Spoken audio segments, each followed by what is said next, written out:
সর্ষের মধ্যেই ভূত।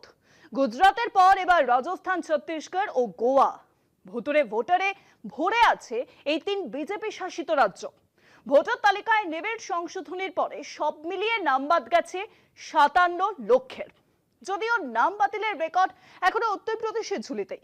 এসআইআর এ যোগীর রাজ্যে নাম কাটা গিয়েছে 2,89,00,000 ভোটারের। এসআইআর নিয়ে এখন কি ভাবছে বিজেপি, নাকি উল্টো বুঝলি রাম?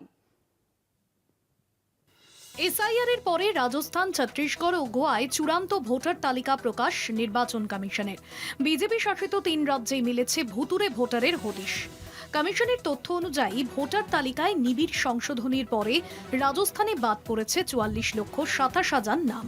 এদের অধিকাংশই মৃত, স্থায়ীভাবে অন্যত্র স্থানান্তরিত এবং ডুপ্লিকেট ভোটার। নতুন নাম জুড়েছে 12,91,000, অর্থাৎ এসআইআর এ নাম বাদ পড়েছে 31,36,000 ভোটারের নাম। ছত্তিশগড়ে বাদ পড়েছে প্রায় 25 লক্ষ। এসআইআর এর চূড়ান্ত তালিকা মোতাবেক ছত্তিশগড়ে ভোটার সংখ্যা 1,87,31,000। গোয়ার মতো ছোট রাজ্যেও লক্ষাধিক ভুতুরে ভোটার। এসআইআর এ 1,27,468 জনের নাম বাদ যাওয়ায় চূড়ান্ত ভোটার তালিকায় ভোটার সংখ্যা দাঁড়িয়েছে 10,57,566। 52,000-এর বেশি ভোটার বাদ পড়েছে আন্দামান ও নিকোবর কেন্দ্রশাসিত অঞ্চলেও। দেশে এসআইআর এর শুরু বিহারে, তারপরে পশ্চিমবঙ্গ সহ 12টি রাজ্য ও কেন্দ্রশাসিত অঞ্চলে এসআইআর শুরু হয়। একে একে সেই সব রাজ্যের চূড়ান্ত ভোটার তালিকা প্রকাশ করছে নির্বাচন কমিশন।